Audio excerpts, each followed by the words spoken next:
More than two-thirds of Gaza's population of 2.3 million people have fled their homes amid the latest war between Israel and Hamas.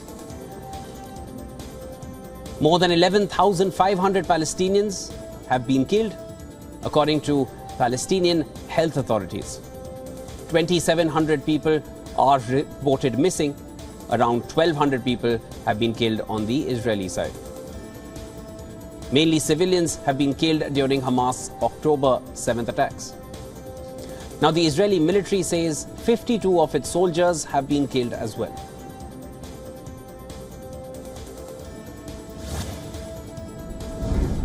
Yemen's Houthi rebels have reportedly seized an Israeli cargo ship in the southern Red Sea. Israel denies ownership of the vessel and says that no Israelis were among the crew. Israeli Defense Forces said Houthis took control of the cargo ship near Yemen in the southern Red Sea, adding that the vessel was heading from Turkey towards India. The Israeli forces have called the hijacking a very grave incident with global consequences.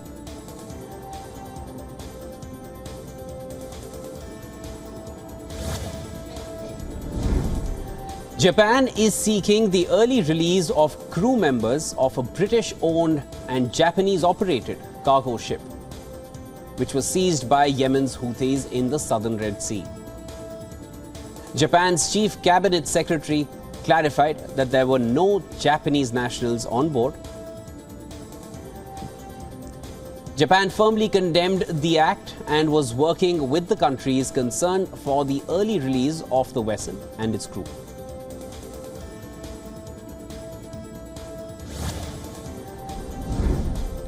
Palestinian militant group Hamas thanked Yemen's Houthis for seizing a ship in the southern Red Sea over the conflict in Gaza. The Houthis have been launching long-range missiles and drones towards Israel in solidarity with Hamas. Last week, the Houthi leader said that his forces will target Israeli ships in the Red Sea and the Bab al-Mandeb Strait.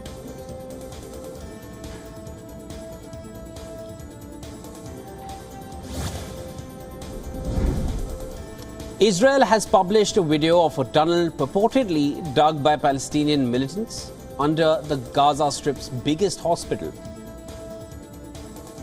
The Israeli military said the 55-meter tunnel was 33 feet underneath the Al-Shifa hospital complex. It added that the tunnel complex included a staircase, a blast-proof door, and a firing hole for snipers to block entry of Israeli forces. The army said the tunnel was accessed through a shaft discovered in a shed within the Shifa compound that contained munitions.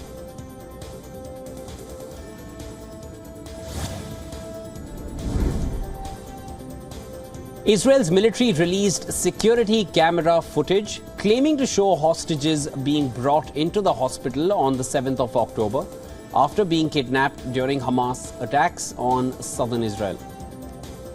Israeli army chief said they recovered bodies of a Thai and Nepalese national from the Shifa hospital. Hamas did not immediately comment on these statements. The Palestinian Islamist group has previously said it took some hostages to hospitals for treatment.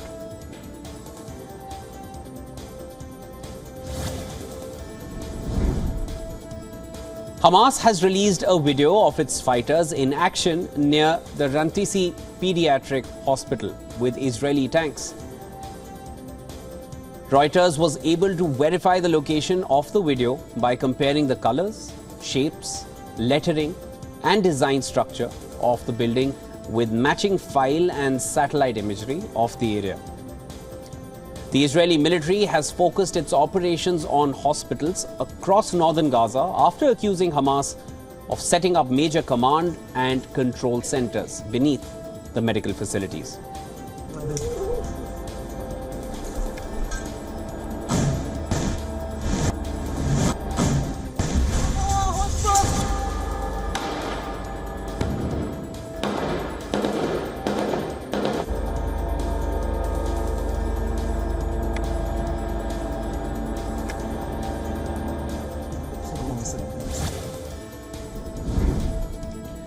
31 premature babies have been safely transferred from Gaza's main hospital to another hospital in the south. The joint operation by the United Nations and Palestinian Red Crescent moved the babies in incubators to Rafah near the border crossing towards Egypt. Now, this comes as the fate of the newborns at Al-Shifa Hospital captured global attention after the release of images which showed doctors trying to keep them warm.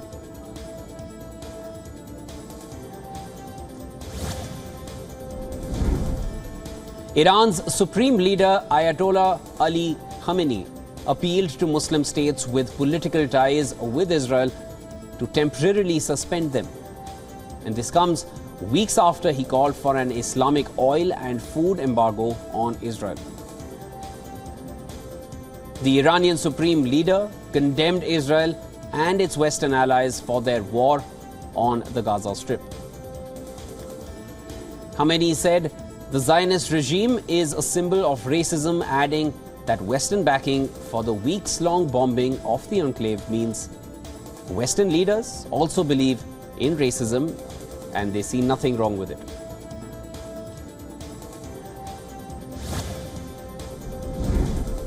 Now, the Turkish Health Ministry shared a video showing evacuees from the Gaza Strip in Egypt. Turkish Health Minister said on social media platform X, the ministry had evacuated 61 patients and 49 of their relatives from the besieged territory to El Arish in Egypt. He said that the treatment of every patient from Gaza is our duty towards our brothers and humanity. He added that the patients and their relatives would be flown out to Ankara on Monday morning to continue their treatments there.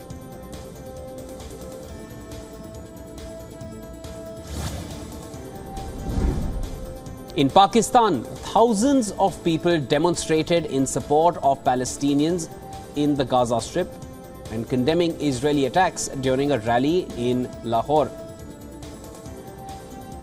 Waving Palestinian flags and chanting, "Any friend of America is a traitor." This was the slogan. They listened to speeches by members of one of the country's major Islamic party, Jamaat-e-Islami, which also criticized the Organization of Islamic Cooperation for not doing enough to protect Muslim Palestinians against Israel's offensive.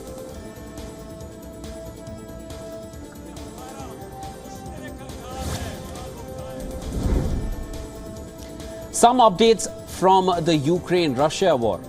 Russia has announced that its forces struck on Ukrainian troops and military equipment in several locations. Meanwhile, Ukraine claimed that its forces repelled Russian attacks from various directions.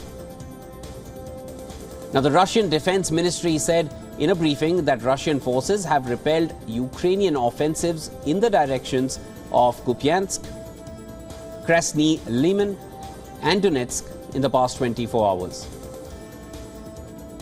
On the same day, the General Staff of the Armed Forces of Ukraine claimed that Ukrainian troops continued to consolidate their positions on the left bank of the Dnieper River in the Kherson region.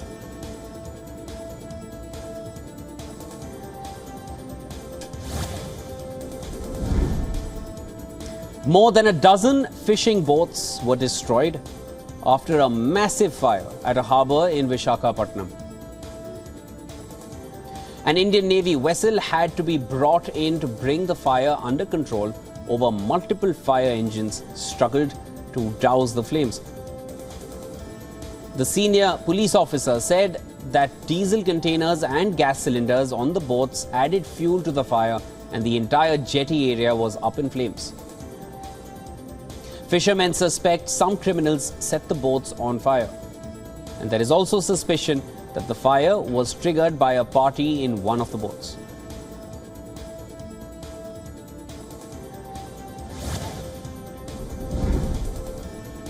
Argentina has elected Javier Milei as its new president. The political newcomer ousted the long dominant Peronist coalition and its candidate Sergio Massa It was on his watch as economy minister that inflation soared by 143% and poverty level made a new record. Congratulations poured in for the newly elected president, and Brazilian President Lula da Silva was first to wish him good luck and success.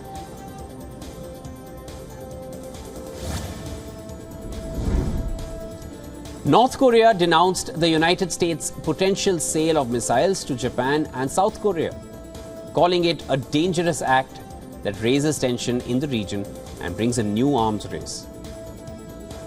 In a statement carried by the KCNA news agency, the North's Defense Ministry said that Pyongyang will step up measures to establish deterrence and respond to instability in the region, which it said was caused by the United States and its allies. Japan plans to buy 400 Tomahawk missiles from the United States, part of its biggest military build-up since World War II.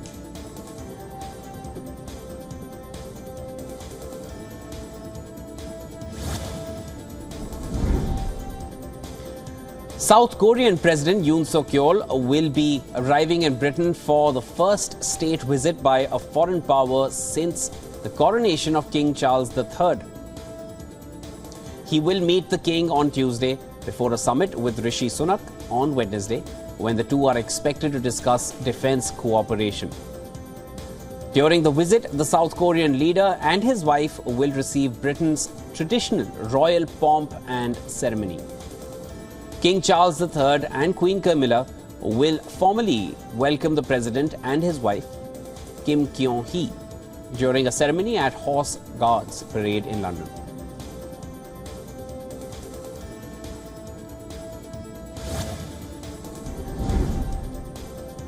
German Chancellor Olaf Scholz received the heads of state and government from Ethiopia, Ivory Coast, Morocco, and Zambia at Berlin's Chancellery.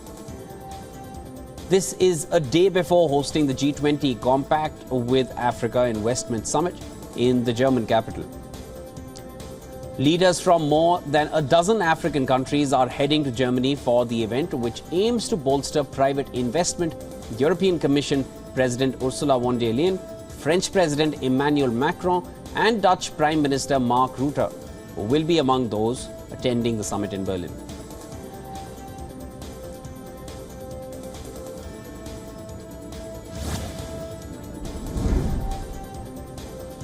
The Democratic Republic of Congo opened its month-long electoral campaign amidst anxiety and doubts.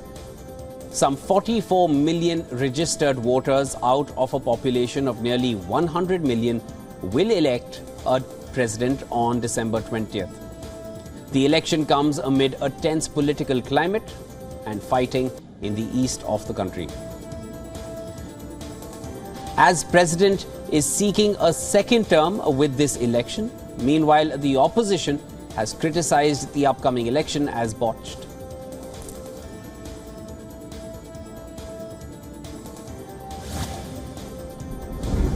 One of Chad's main opposition leaders, recently returned from exile, has called for reconciliation with the military regime. This comes a month before a constitutional referendum. Masra returned to Chad on November 3rd after he reached an agreement with the military.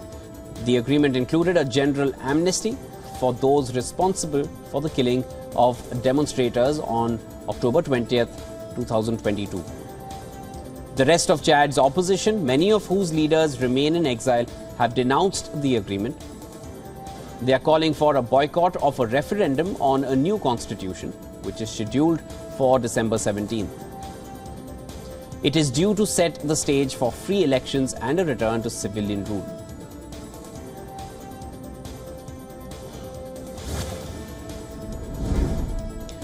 Former US First Lady Rosalynn Carter has died at age 96. In a statement, the Carter Center said that she died peacefully with her family by her side. In May 2023, the Carter family had said she had dementia but was continuing to live happily at the couple's home in Plains, Georgia. Carter was best known for her work after her stint at the White House. She and her husband championed human rights, democracy, and health issues around the world. Other White House occupants shared tributes to the former First Lady as well.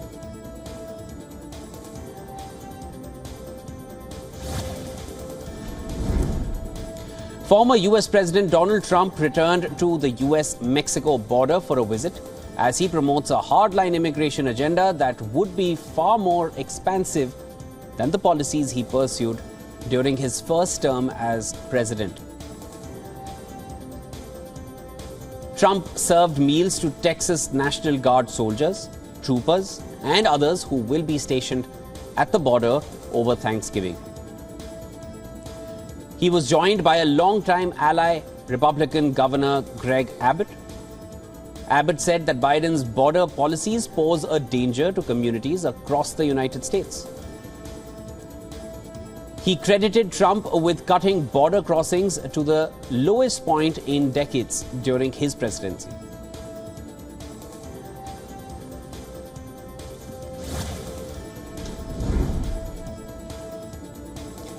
Air pollution conditions in the Indian capital improved to very poor category today after crossing the severe mark for several days consistently. Residents continue to wear masks and take precautions as the city continues to be shrouded in a thick layer of toxic smog, despite government measures to curb pollution.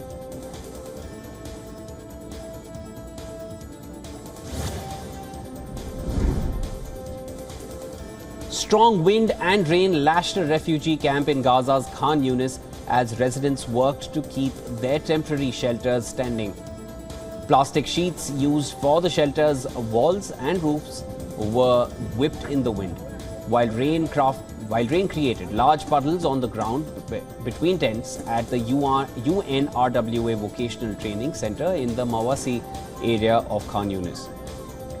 Camp inhabitants could be seen mending and strengthening their temporary homes as the bad weather hit the area. Some fixed wooden frames beneath plastic sheeting, while others dug trenches in the camp's passageways.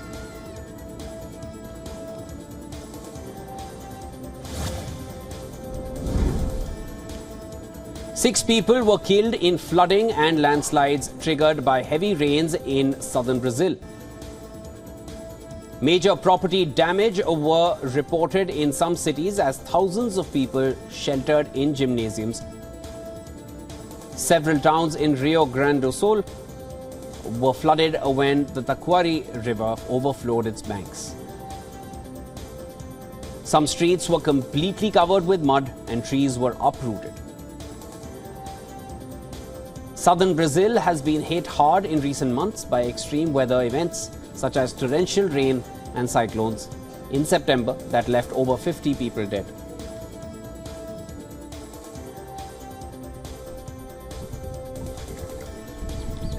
Triste, né? Mesmo para mim e para as outras pessoas, né? Mas é triste saber que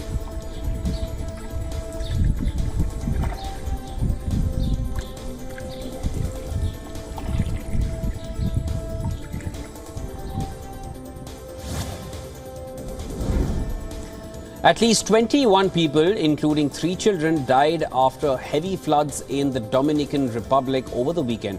The 4 of the dead are US nationals and 3 are from neighboring Haiti. Authorities warn that the downpours were linked to worsening climate change. Torrential storms over the past 48 hours have caused flooding, damaged infrastructure and brought down houses in the Caribbean nation. US Embassy said in a weather alert have stated that the rains from a tropical depression are expected to continue across portions of the country for the next 24 hours. Emergency Operations Center said that some 13,000 people have been evacuated across the country.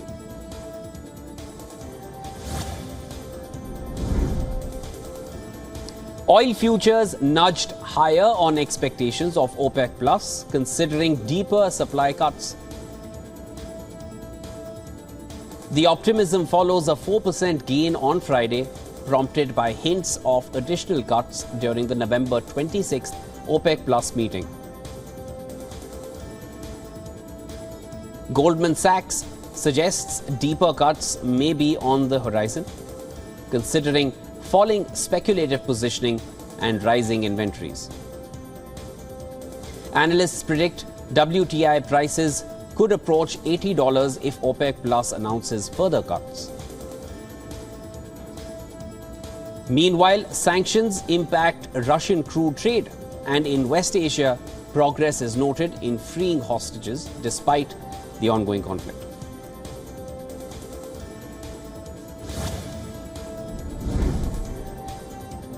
China has opted to keep its benchmark lending rates unchanged, aligning with expectations. The decision is attributed to a weaker yuan, restraining further monetary easing, while recent data reveals an uneven recovery, with positive surprises in industrial output and retail sales. Deflationary pressures persist, and the struggling property market shows no immediate signs of rebound. Analysts predict no immediate shift, emphasizing policymakers' cautious approach. China's unique position in global monetary policy is highlighted as an outlier, with potential rate cuts risking currency depreciation and capital outflows.